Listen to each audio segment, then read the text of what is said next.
Hey guys, welcome to the Men of Iron podcast. We want to encourage all of you that if you're listening to this and you're not already subscribed to our show here on Apple Podcast or on Spotify, we want to encourage you to subscribe, to leave us a review, and to share this with as many of your friends as possible. This is the best way that we can grow this community.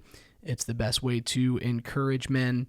And who doesn't have time for 7 to 12 minutes of just some good, solid challenge for all of us in this area of manhood, of masculinity, of changing a culture with courage.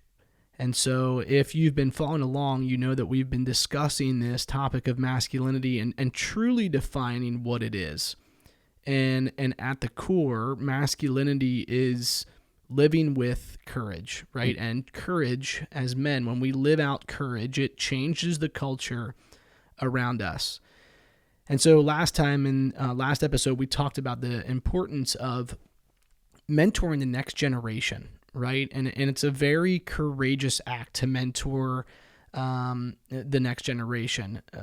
I would say some of the most masculine men we read about did this mentoring thing really well in the Bible.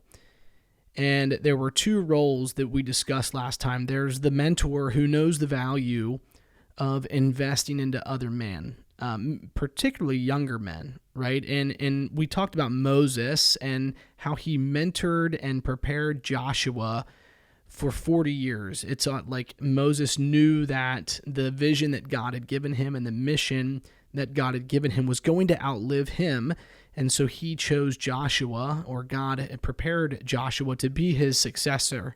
And so Joshua is more than well prepared when Moses dies. There was 40 years of training, of development, and there was a willingness inside of Moses, right, to understand that it wasn't about him. It was beyond him.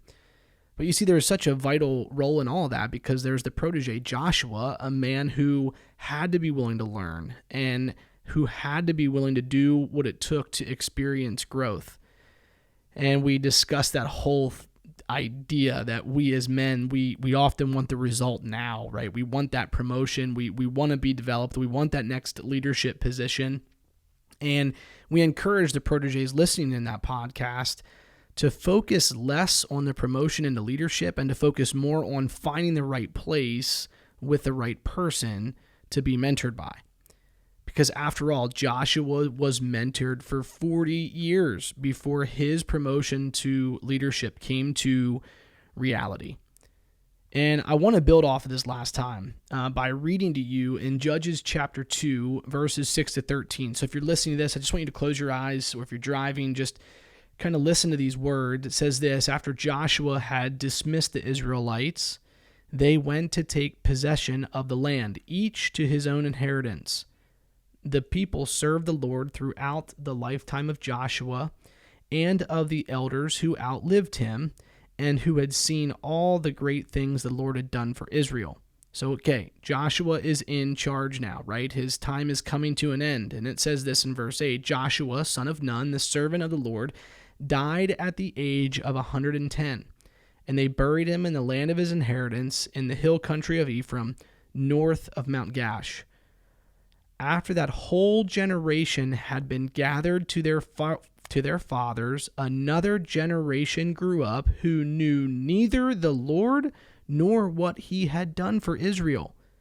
Then the Israelites did evil in the eyes of the Lord and served the Baals.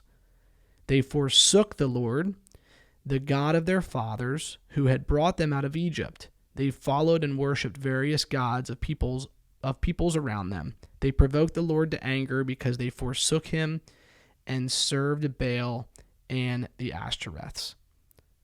Now, you might be saying, Garrett, what are we getting at here through this message? I guess the question I have for all of us, and we at Men of Iron, the question we want to maybe pose to everybody is, how did this happen? Why did this happen? I mean, I think a very important question that we need to ask is, was Joshua so focused on leading that he didn't even think about mentoring a successor? which can be mind-boggling, right? Because this was modeled to him. He knew that Moses poured into him and taught him and developed him. A friend of mine, Zac Bauermaster, recently wrote a devotional for leaders, and in one of the lessons I just read recently, it said this. It said, leaders develop leaders, not followers. And I want to keep it simple for today, men. And I want to speak to 3 different people. The first one is to the fathers. Fathers, are we so focused on leading in other places that we're not mentoring our children? The excuses of, I'm just really busy, or, hey, I don't know what to do, are just that. They are excuses if we really get down to the bottom of it.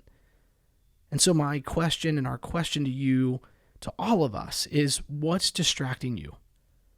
We encourage you to get in front of it, get rid of the distractions, and to mentor the next generation.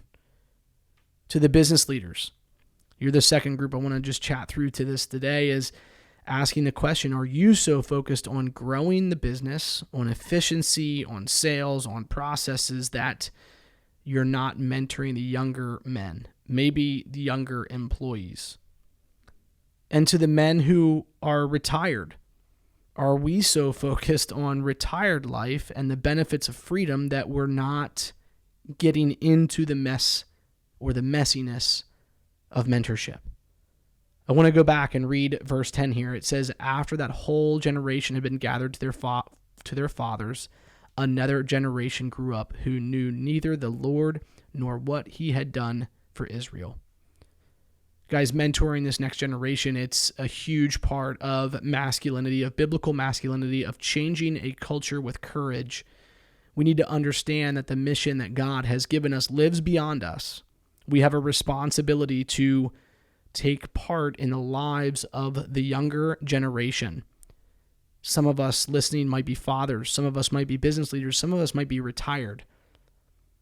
But at the end of the day, while God has given us very significant and important and vital missions, we must not dismiss the significance of mentoring the next generation so that they too, like us, would know God and know their purpose, and that they would go on to teach the next generation after them. We'll talk to you guys next time.